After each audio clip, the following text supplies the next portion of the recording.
Hi everybody, Pastor Tim here.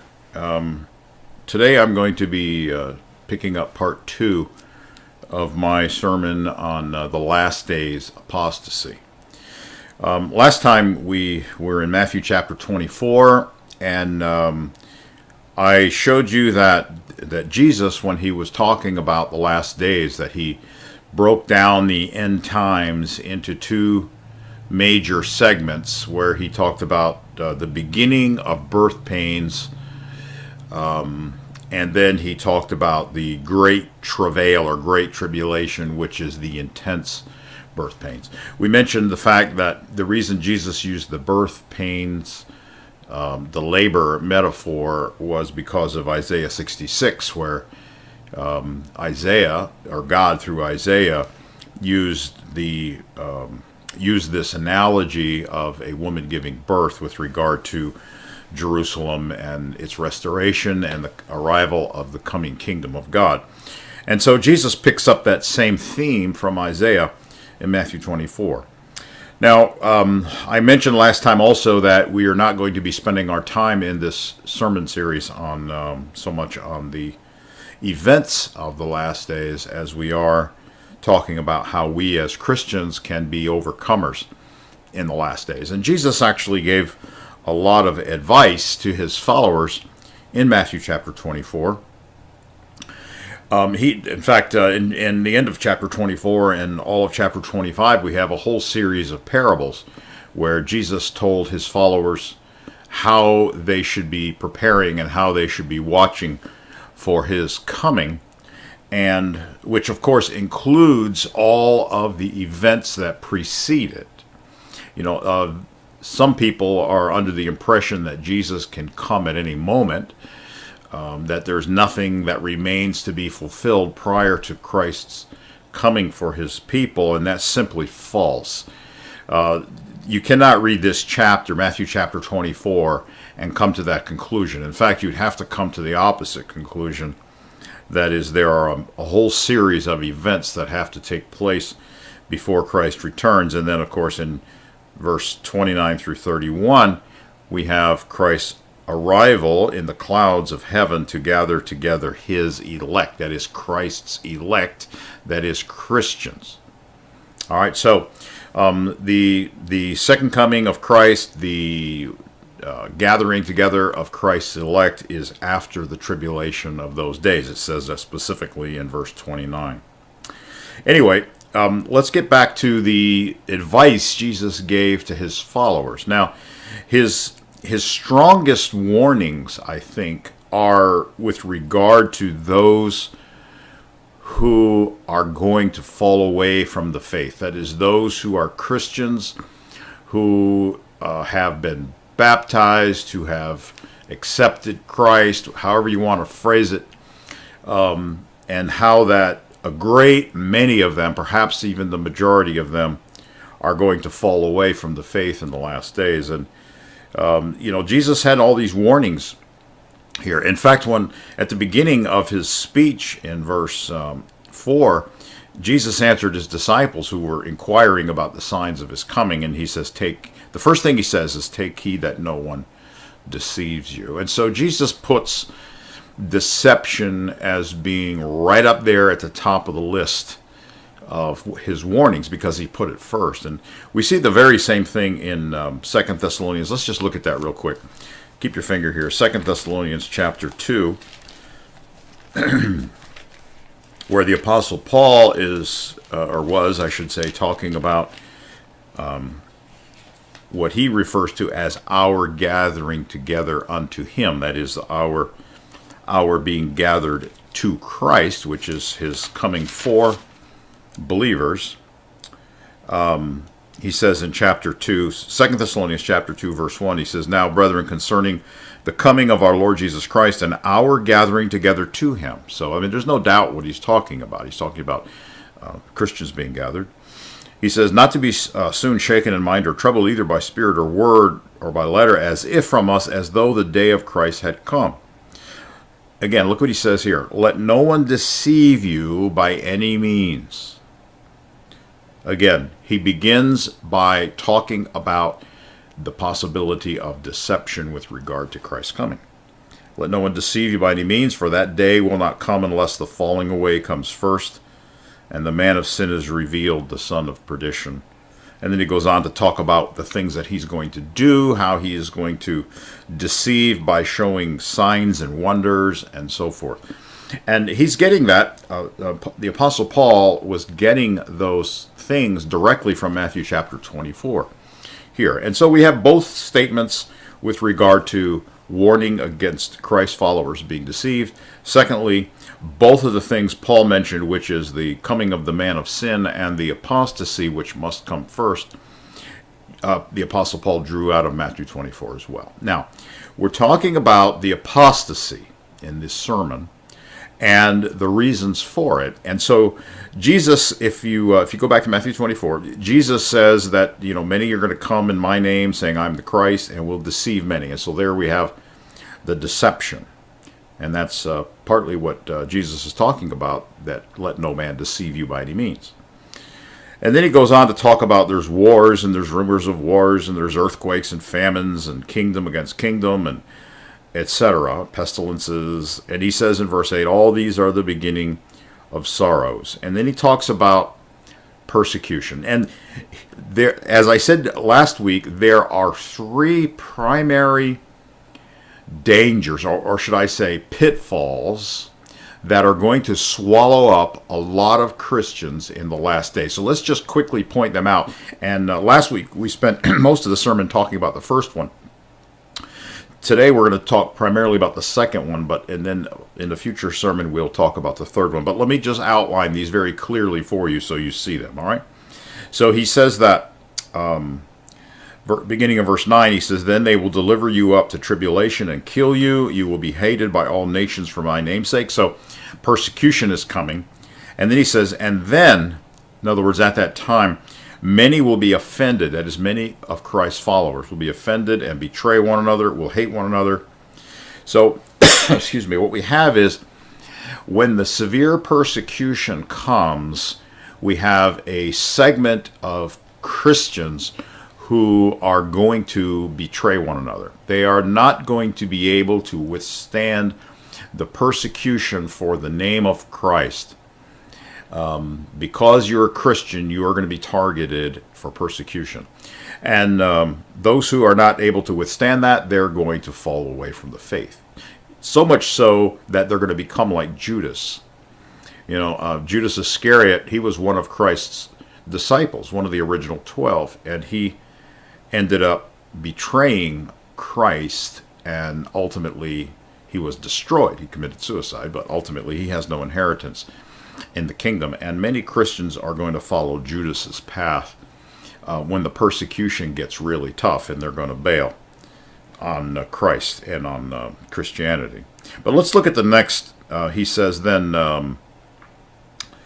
verse 11, he says, then many false prophets will rise up and deceive many. Now this is the second major pitfall. The first one is not being prepared for persecution and then not being able to endure. The second one is being deceived by false prophets and false teachers. And that's what he warned about at the very beginning when he says, take heed that no one deceives you. Many will come in my name saying I'm the Christ and will deceive many, and so forth. And also he mentions this again down in verse 24. Actually, go back to verse 23. He says, and then if anyone says to you, look, here is the Christ, or there, do not believe it. For false Christs and false prophets, there's two classes of deceivers here. False Christs, that is, those claiming to be the second coming of Christ, and there are going to be more than one of those.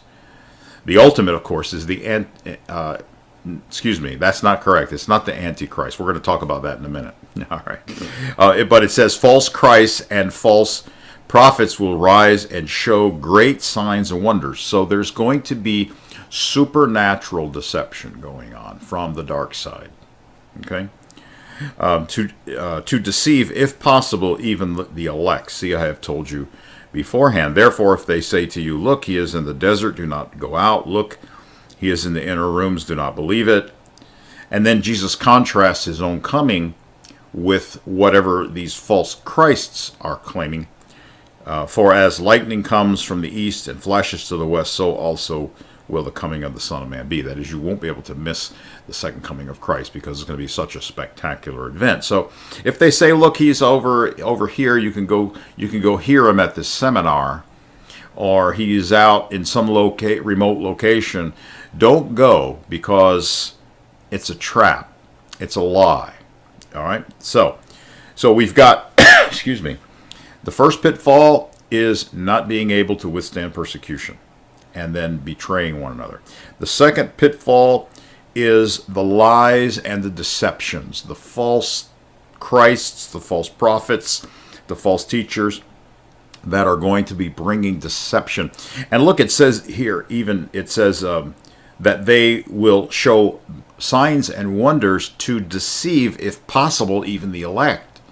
Now, that doesn't mean it's not possible to deceive the elect. What it's saying is that their intent by bringing signs and wonders is if possibly they can actually deceive some of the elect, which implies, in my mind, that they will deceive some of the elect through their so-called signs and wonders. And we see actually a lot of that going on even right now. So, all right, now let's look at the third thing real quick.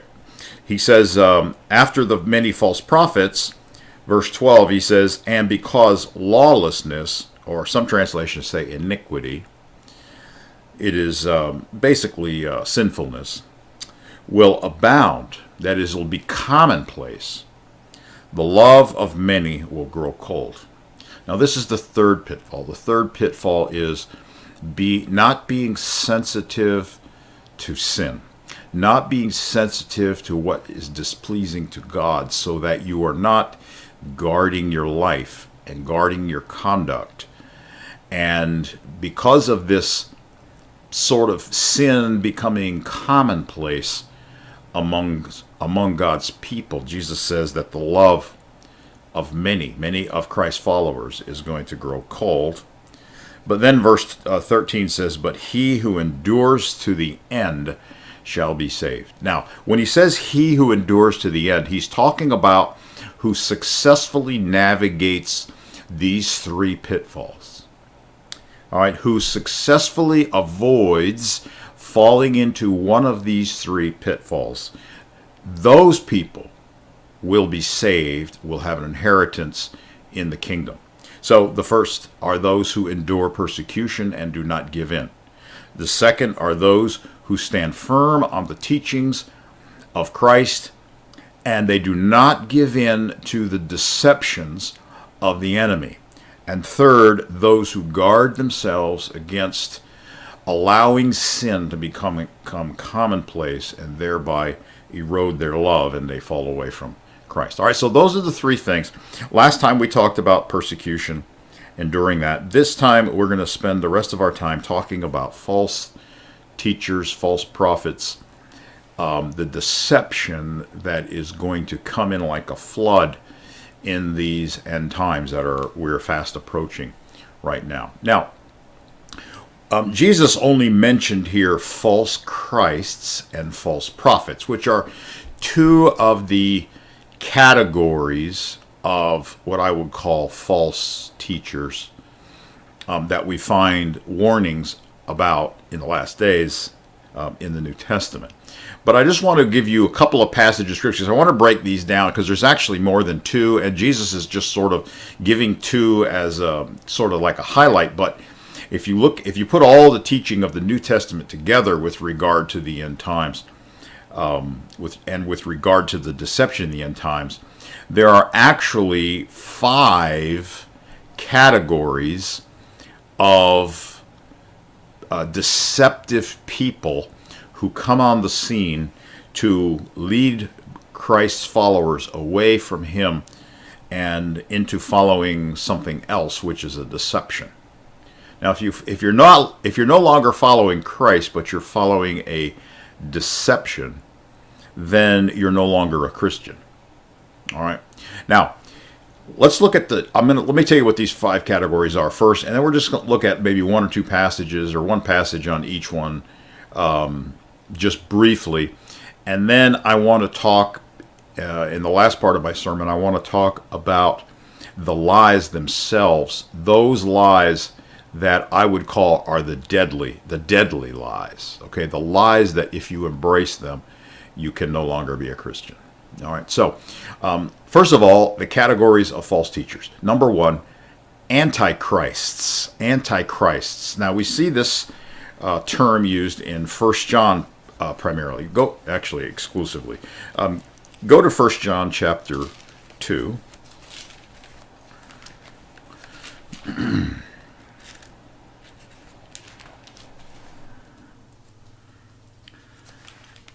First John chapter 2, and let's read verses 18 through 25.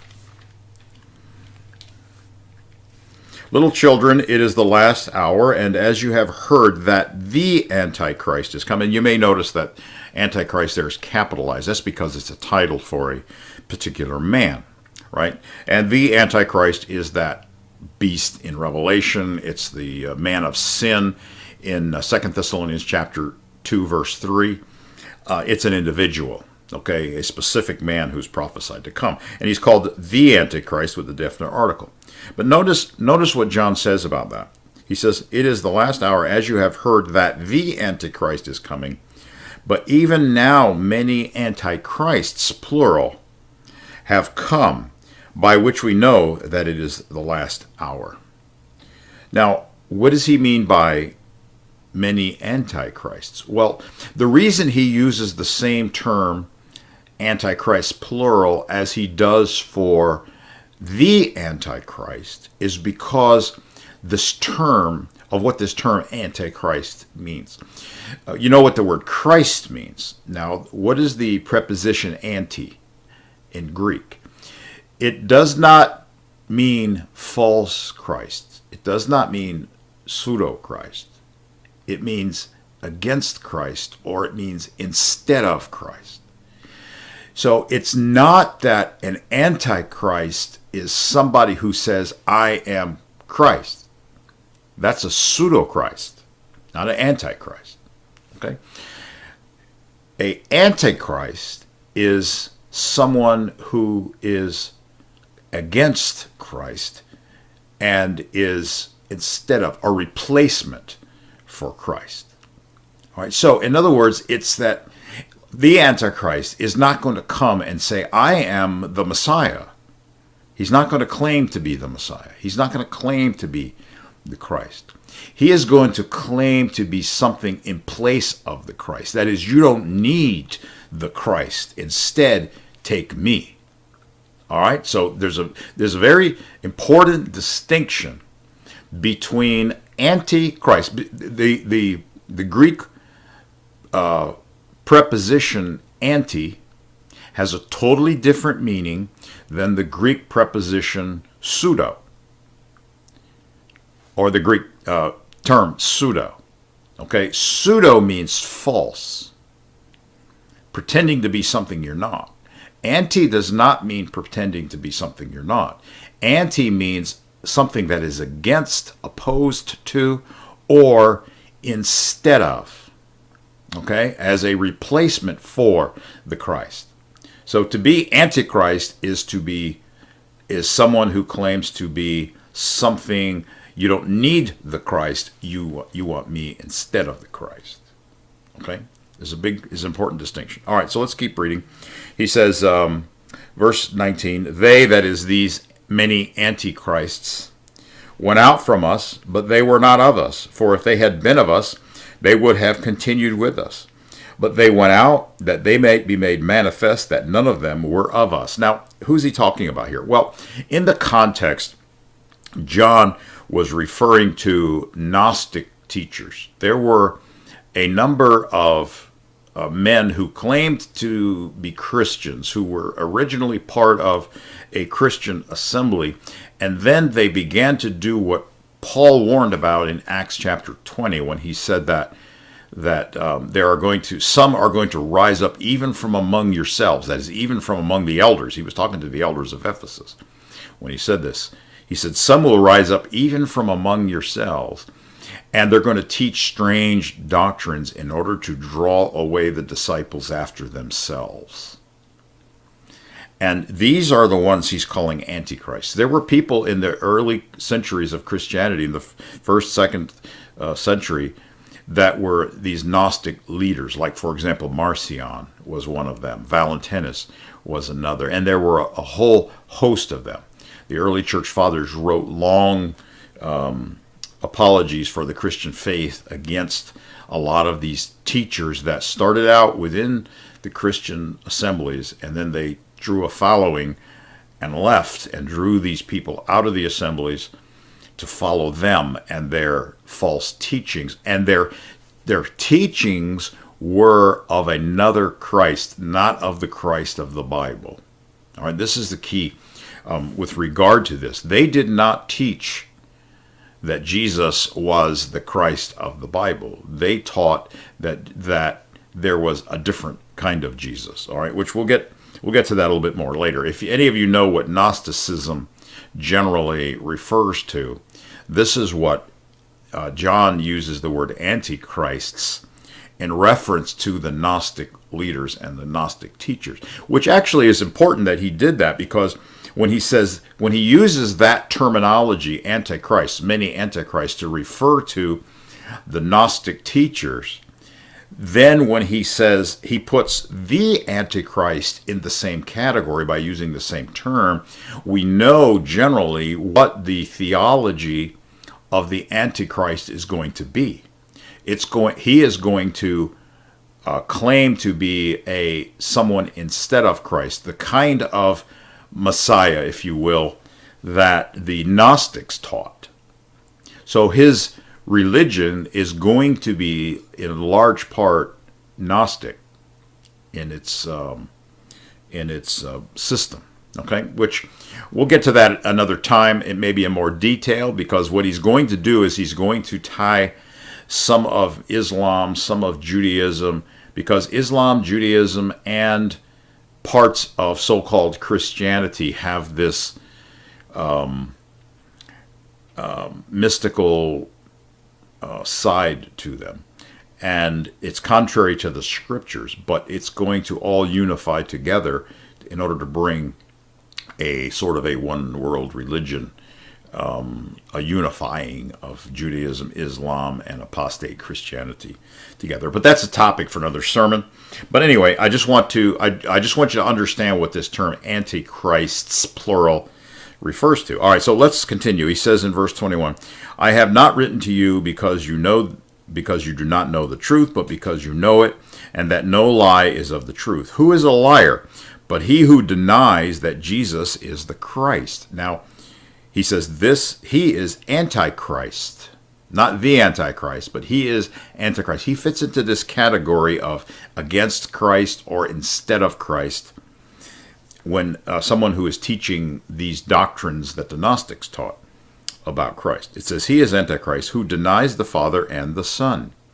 Now, why does he deny the Father and the Son? Notice he says he denies that Jesus is the Christ. And that's because the Gnostic teachers, because of their adoption of Greek philosophy as the underlying foundation of their system, they did not believe that the man Jesus was the Christ. And who is the Christ? Well, the Christ was that one that God promised to send in Psalm chapter 2, where it talks about the Lord and his anointed one, which is Christ, Christos in Greek.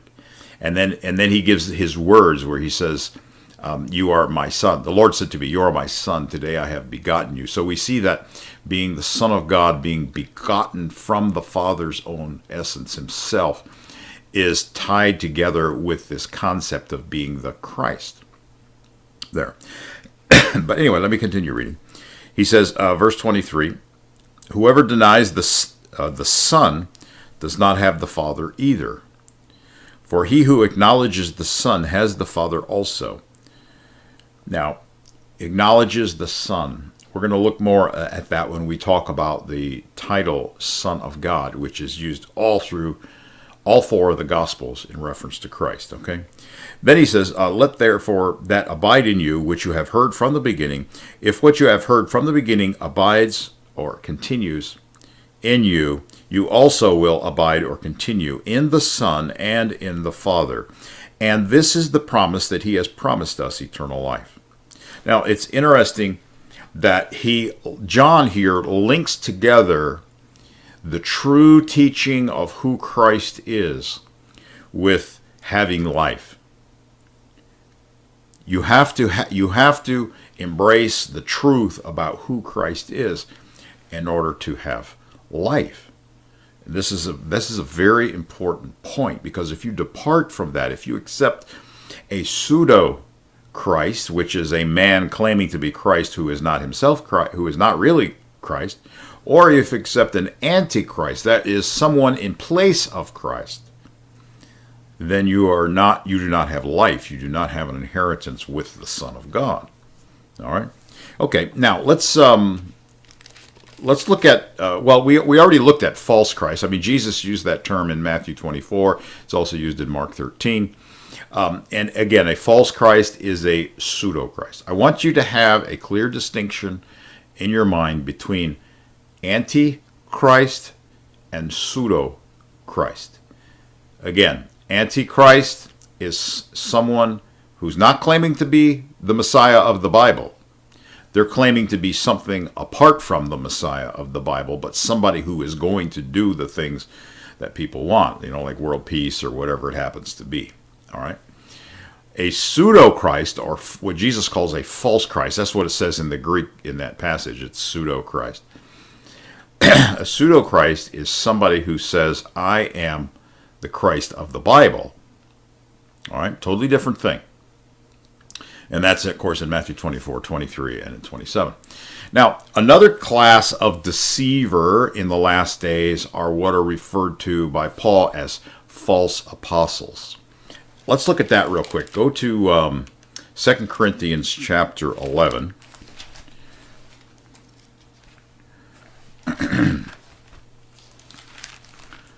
And we'll read verses 12 through 15.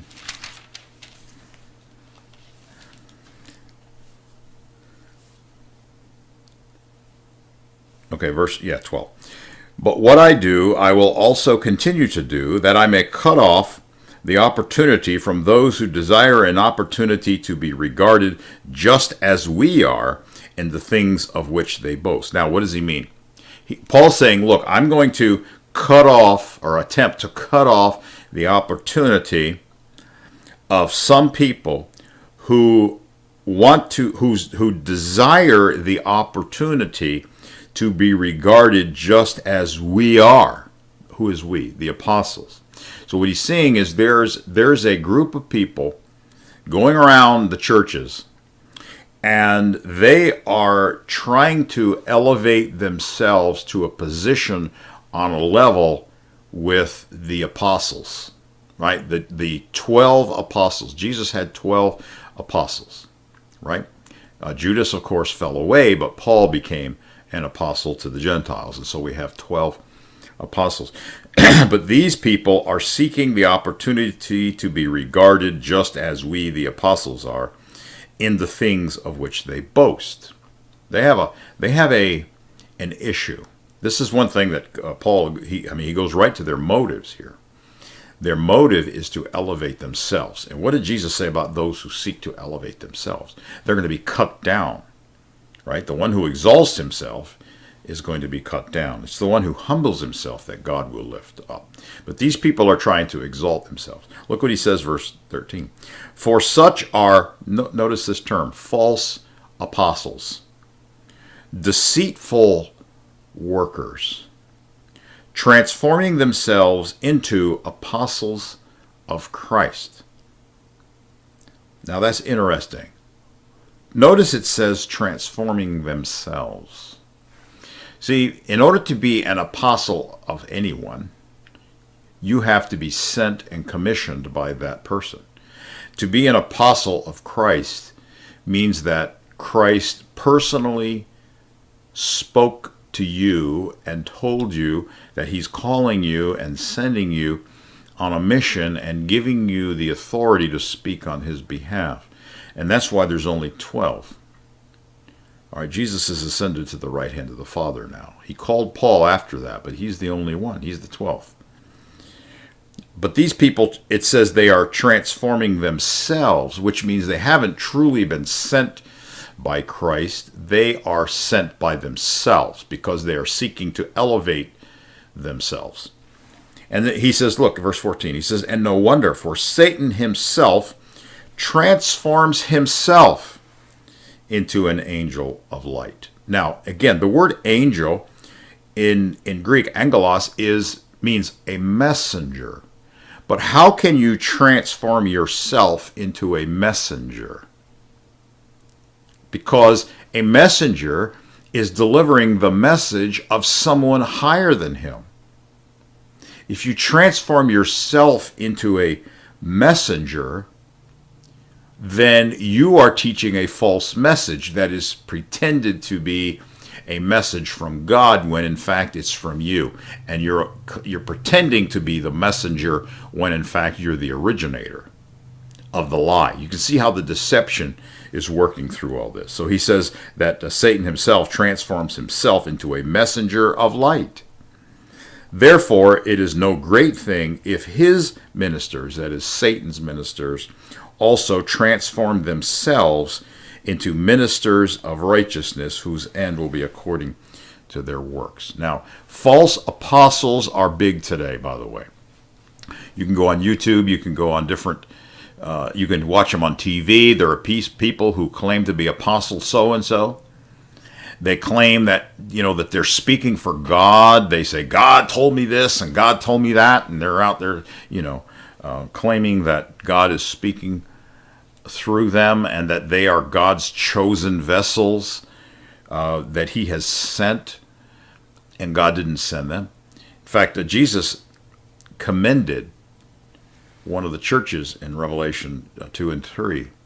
It says, because you have tested those who claim to be apostles and are not, and you have found them liars. And that was a good thing. Jesus commended them for calling down these so-called self-appointed apostles of Jesus Christ. And we should be doing the same thing.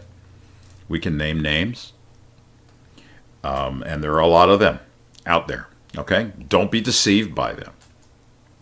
All right, then we have antichrists, we have pseudo-Christs or false Christs, we have pseudo-apostles or false apostles, which we just looked at, and then we have false prophets. Now, that's a sort of a category under false apostles. What is a false prophet? Well, let's just quickly go to Matthew chapter 7.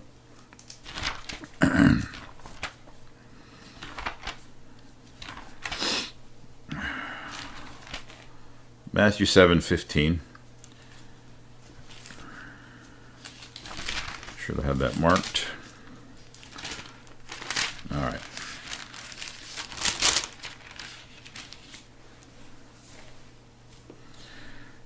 He says, beware of false prophets who come to you in sheep's clothing, but inwardly they are ravenous wolves. Wow. You see all the deception here? They're pretending to be sheep. They wear sheep's clothing. They join the local assembly, but they're not joining the local assembly in order to be part of the family of God. They're not joining the local assembly to be brothers and sisters, to embrace those who are on the same walk of faith on the narrow path. Instead, they're there with impure motives because, again, they want to draw away followers after themselves. And so he says, beware of false prophets who come to you in sheep's clothing, but inwardly they are ravenous wolves. You will know them by their fruits. Do men gather grapes from thorn bushes or figs from thistles? Even so, every good tree bears good fruit, but a bad tree bears bad fruit. A good tree cannot bear bad fruit, nor can a bad tree bear good fruit. Every tree that does not bear good fruit is cut down and thrown into the fire. Therefore, by their fruits you shall know them. Not everyone who says to me, Lord, Lord, will enter the kingdom of heaven, but he who does the will of my Father in heaven. Again, he's still talking about the false prophets. They're not doing the will of God. They're not doing the will of the Father in heaven. They're doing their own will, and they're not going to enter into the kingdom. He says, many will say to me in that day, Lord, Lord, have we not prophesied in your name? These are the false prophets. And cast out demons in your name and done many wonderful wonders in your name. And look, there are a lot of people going around from church to church right now claiming to do all these things. And then I will declare to them, I never knew you. Depart from me, you who practice lawlessness. Wow, that's the fate of the false prophets. All right, so we've got antichrists, we've got pseudo-Christs or false Christs, we've got false apostles, we've got false prophets, and then we have false teachers. Now, false teachers do not necessarily claim to have a supernatural something of God that other Christians don't have. See, false Christs, false apostles, false prophets all claim supernatural gifts of God that are false. But false teachers don't necessarily claim that, but they come and they bring new teachings. They bring doctrines that are not rooted in what the apostles taught to the earliest Christians. And I'm just going to read one quick passage with regard to that. Just go to 2 Peter chapter 2.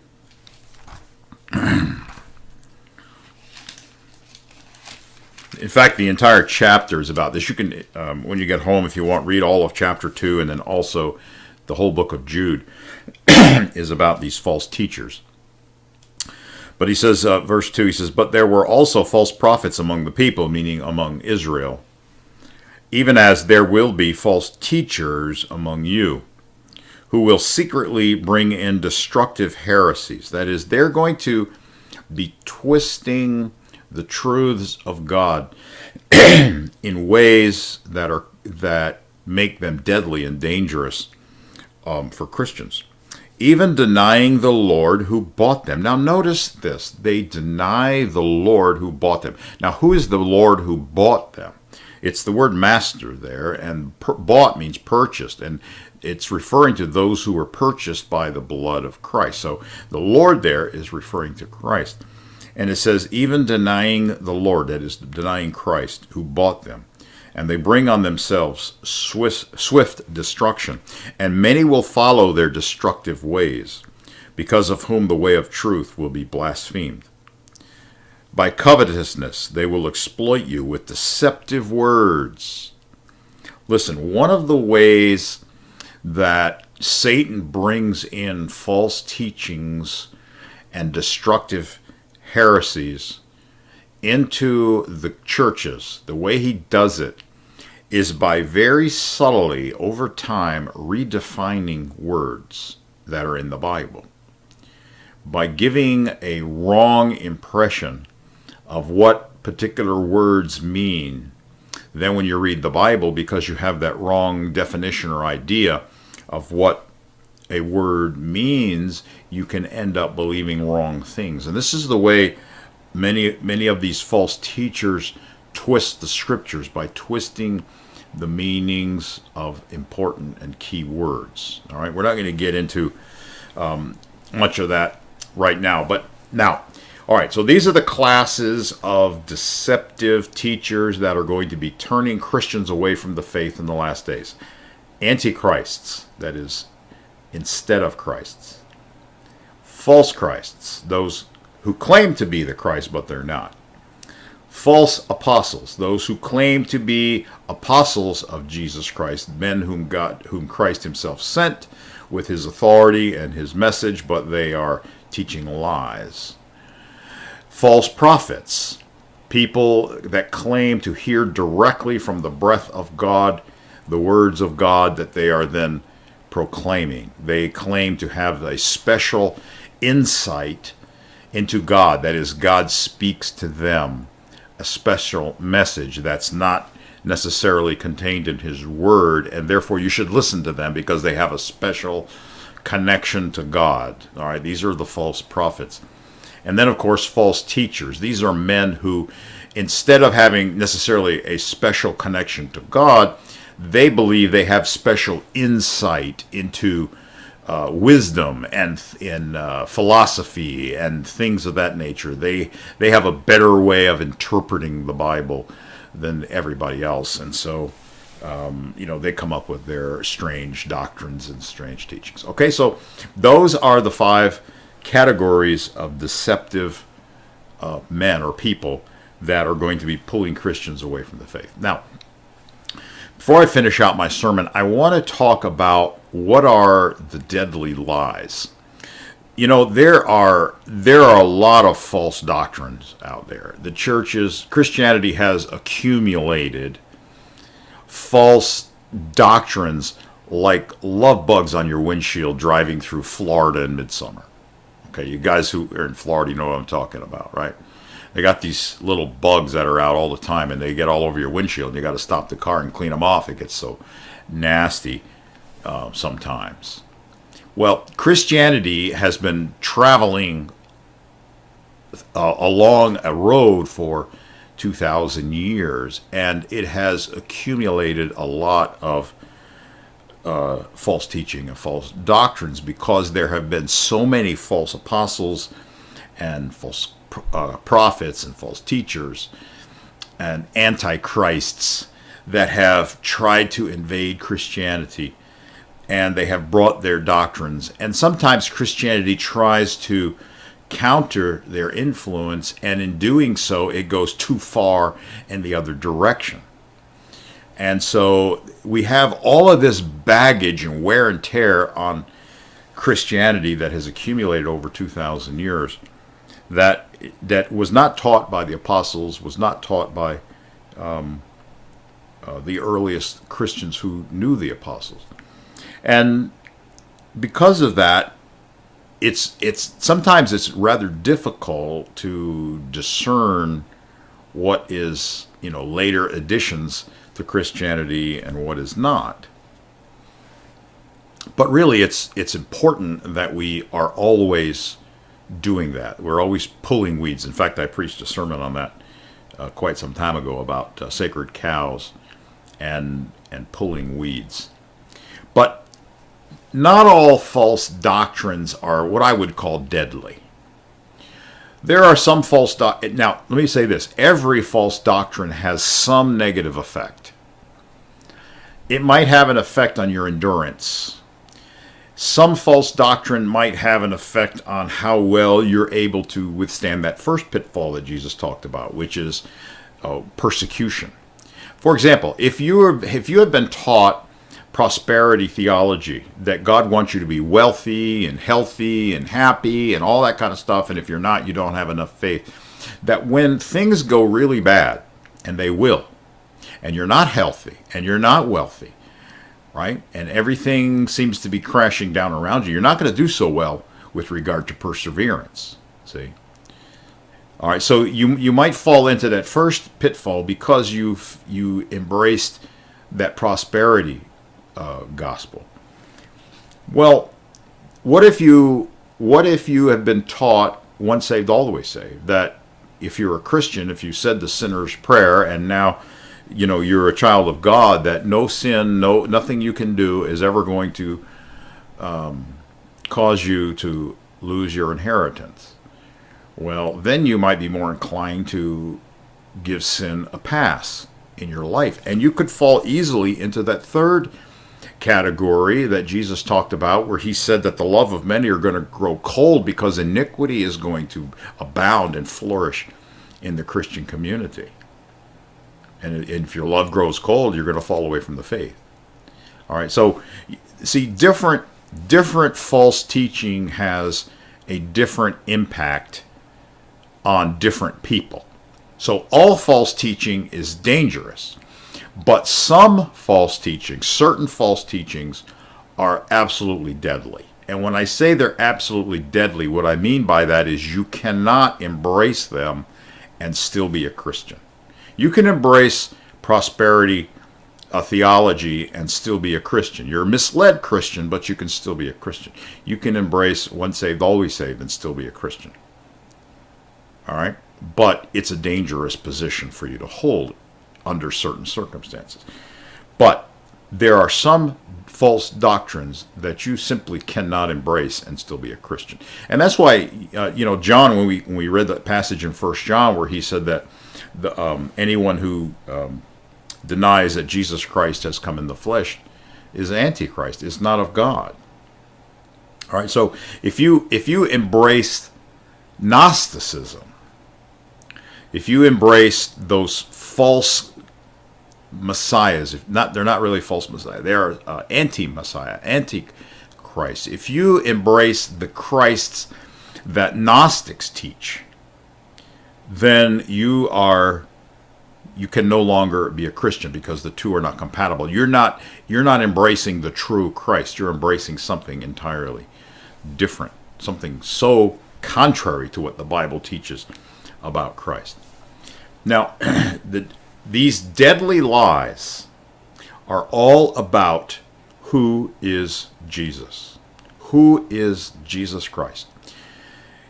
If you get this wrong, and let me say this, I'm not going to sit here and say who is a Christian, who's not a Christian. God is going to decide that, who has an inheritance, because God looks on the heart.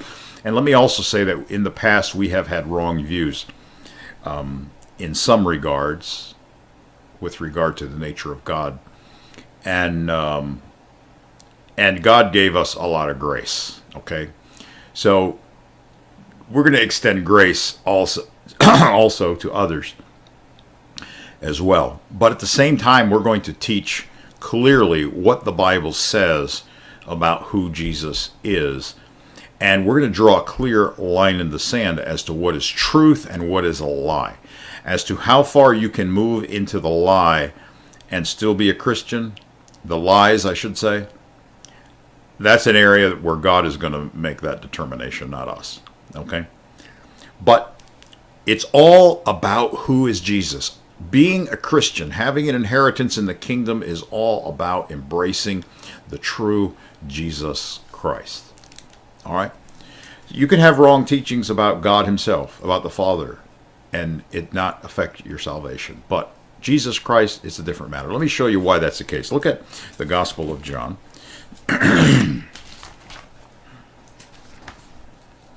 Chapter 20.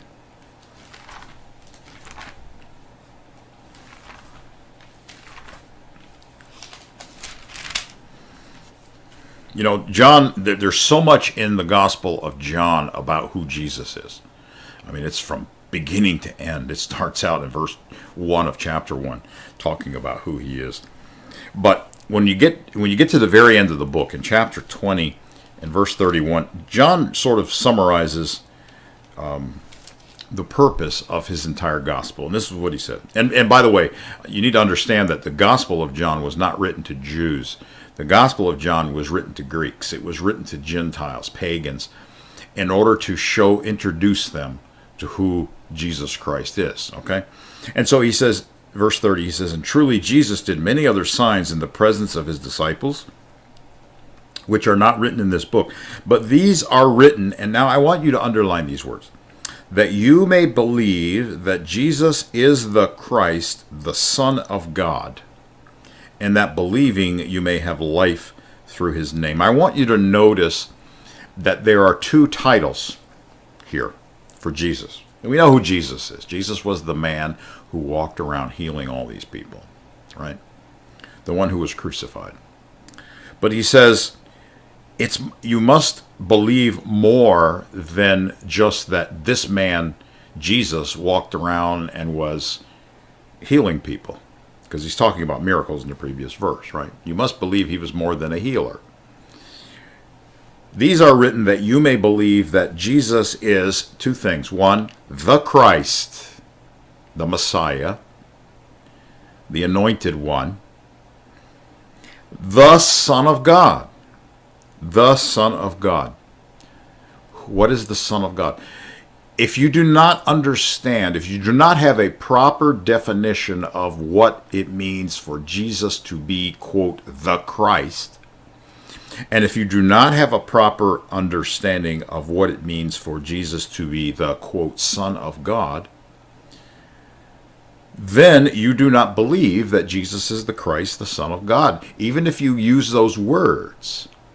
See, it's not about giving lip service. It's not about semantics. It's about concepts. Because the Christ and the Son of God are concepts in the Bible, in the Old Testament and in the New. So he says, these are written that you might believe that Jesus is, number one, the Christ, number two, the Son of God, and that believing, that is, believing that Jesus is the Christ and believing that Jesus is the Son of God, you may have life in his name. Notice the word name. The word name in the Bible is different than the word name in English. The word name in English usually does not normally refer to titles. It refers to personal names. But in the Bible, the word name is used for both personal names and personal titles. Okay, like if we said the President of the United States, that the Bible would use the word name for that as opposed to title. It doesn't have two different words, name and title. It uses the word name for both of those. Okay, so there's no distinction between name and title when this term is used in the Bible. All right, that's an important point. And so he is talking about titles for Jesus.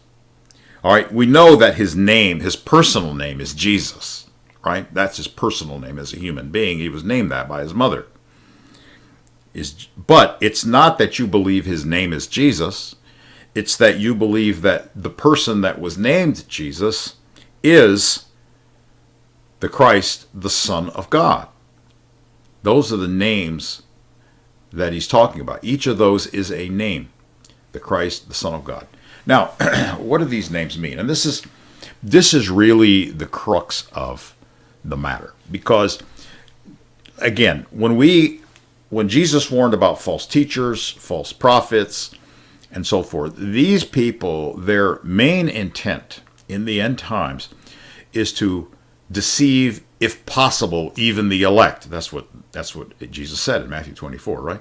So their intention is to draw you away from your faith in Jesus Christ as being the elect of Christ, Christ's own elect, to draw you away to something else. And if they can get you to embrace a different Christ by redefining the terms in the Bible, then they'll draw you away from Christ. And if they draw you away from Christ, they draw you away from life. This is what it says, because believing that Jesus is the Christ, the Son of God, he says that believing this, you may have life through his name. Talking about titles, which means it is extraordinarily important that we as Christians understand who Jesus is and that we understand the titles that are used for Christ. Now, let me just go through these titles very briefly, okay? And I'm not going to spend a lot of time on them, but I'm going to I'll give you some scripture references you can look up, all right? The titles that are given to Jesus in the Gospels and in the New Testament are, number one, Son of God. Son of God. Number two, Son of Man. Number three, the Christ. Now, what do these three titles mean? They all have different meanings. All right? Son of God refers to, in fact, in John chapter 8, in fact, if you have, actually, let me just give you some scripture references. I want you to jot these down, okay? With regard to the title Son of God. You ready? Get your pen out. All right. John chapter 3, verse 16 through 18. This is where, John 3:16.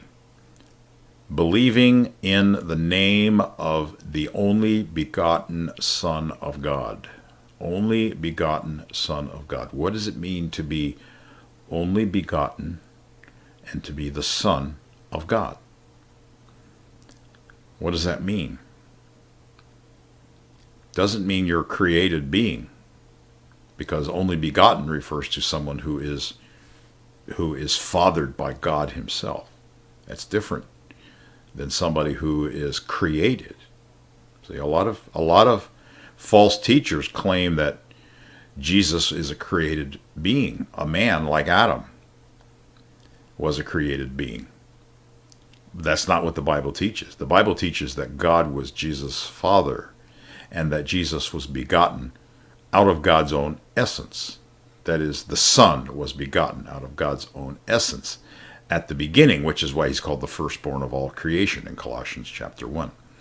Anyway, jot down John 3, 16 through 18, John 5, 16 through 18, John 8, 39 through 42, and 53 through 59, John 19, verse 7, 1 John 4:15, 1 John 5, 5, and 10 through 13. Now, all these passages make it clear that the only begotten Son of God, believing that Jesus is the only begotten Son of God, is absolutely essential to your salvation. That you cannot be a Christian if you do not embrace this. All right. Number 2, Son of Man. 1 John 4, 2 through 3, 2 John 1, 7. And this is with regard to whether or not you believe that Jesus Christ came in the flesh. That is, he became fully human like you and I are. See, he first was the Son of God, the firstborn of all creation. And then, through the virgin birth, he became the Son of Man. That is, fully human in every way, just as you and I are fully human. And then he is to be the Christ, which is the anointed one, the King.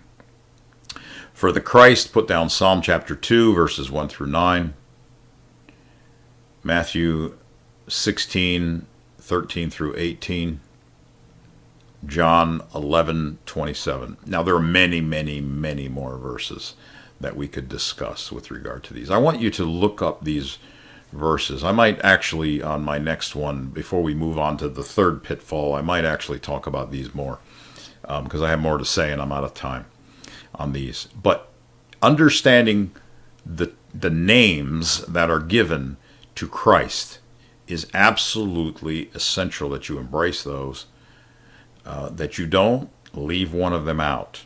See, the Gnostics believed in the Son of God. They believed in this divine spirit that was the Son of God, that they believe came upon the man Jesus, but was not Jesus himself.